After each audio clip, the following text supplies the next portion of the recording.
Please note, we would like to make it very clear, we are totally against the form of discipline described in the articles and accounts being used on minors and non-consenting adults.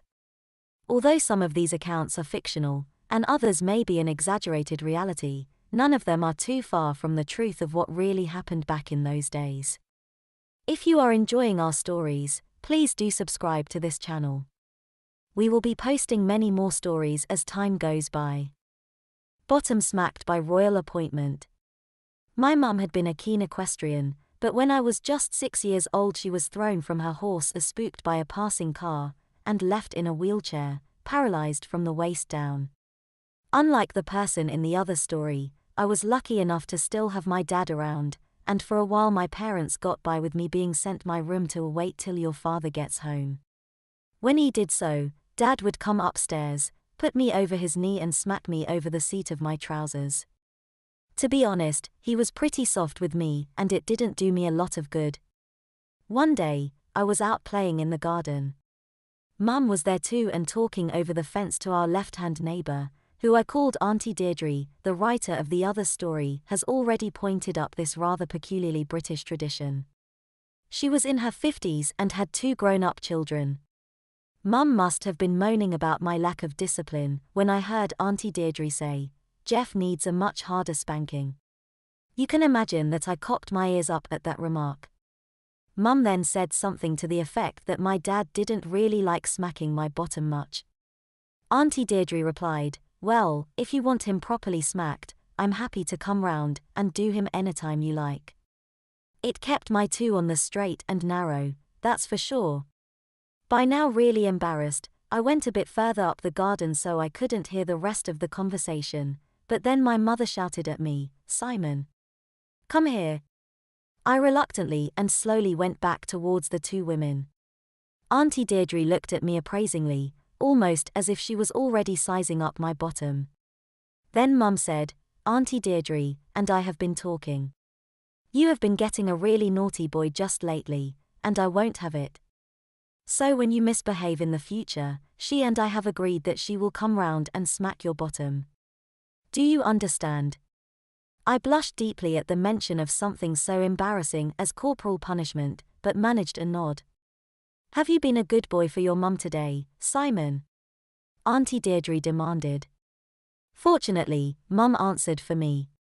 "Yes, he got a bit of a smacked bum off his dad last night, so he's behaving himself for now. Boys his age need a father to take a belt to their bare bottoms," Auntie Deirdre shot back. "Well, see you behave yourself from now on, Simon. You won't like my medicine, believe me." For a few weeks, I was the best behaved boy in town. Just the threat of Auntie Deirdre coming round to smack me appalled me. The thought of having my bottom smacked by a woman who wasn't my mum was mortifying. I thought about it a lot. Would Auntie Deirdre use the belt she said my dad should employ? Most worrying of all was her remark about bare bottoms. Would she take my pants down if called upon to smack me? As I say, I was a good boy for a long time, but such is the nature of small boys that they can't be good for too long. I forget exactly what I had done naughty, but one afternoon, soon after I got home from school, Mum exploded on me and said, "Right, I'm ringing Auntie Deirdre." I begged her not to, but she was having none of it. She scooted her wheelchair over to the telephone and made the call. It was a relatively short one. "Right, young man, sit on the sofa while you still can, and we'll wait for Auntie Deirdre to come." I sat there, misery personified. I remember listening to the lounge clock ticking for what seemed like hours, but of course it was only a few minutes. Before too long, we heard the back door open. This was in the days when doors were rarely locked, except at night, and Auntie Deirdre calling out, "We're in the lounge." Mum shouted back. Our neighbor came through the door. In her right hand was a wooden hairbrush. She sat down on the sofa next to me. "Well, Simon, what have you been up to?" she asked. Before I could open my mouth, it became clear that this was a question not really aimed at me, as Mum described my misbehavior, adding to the list 1 or 2 little sins I thought had been ignored or forgotten. "Well, Auntie Deirdre," now looking me right in the eye, It sounds to me like somebody needs his bottom smacked.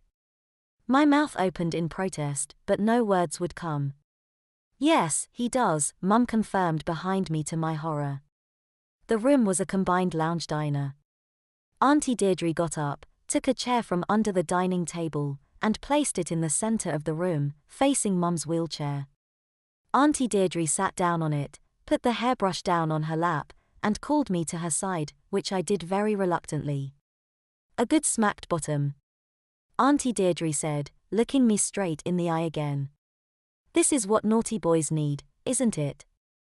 That was another one that didn't need an answer from me. She picked up the hairbrush. Lie over my knee. I did as I was told, being familiar with the position from my dad's spankings. Auntie Deirdre pulled my shirt back a bit to expose my bottom properly, and put an arm around my waist. It was a grip of iron, and I was about to discover why it was necessary. The hairbrushing that followed was the worst smacking I had ever had in my young life. Mum's own hand smackings had been quite sharp, and definitely to be avoided, especially compared with Dad's fairly innocuous spankings, but this was in a different league. Auntie Deirdre set my bottom on fire, and the more I cried, the more smacks I seemed to get. She aimed most of the strokes hard and low, I guess so that I would really feel the chastisement for a while when I sat down, which I certainly did. I was finally let up, a blubbering wreck. Auntie Deirdre took me by the hand and steered me over to an empty corner of the room.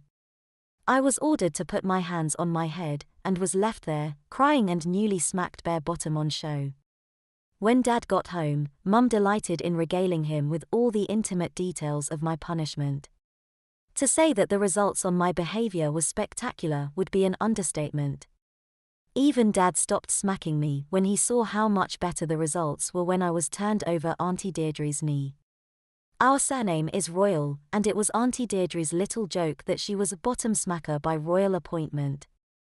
It was a gag she wheeled out at parties and get-togethers, causing much reddening in my upper set of cheeks, needless to say, even when I was a young man.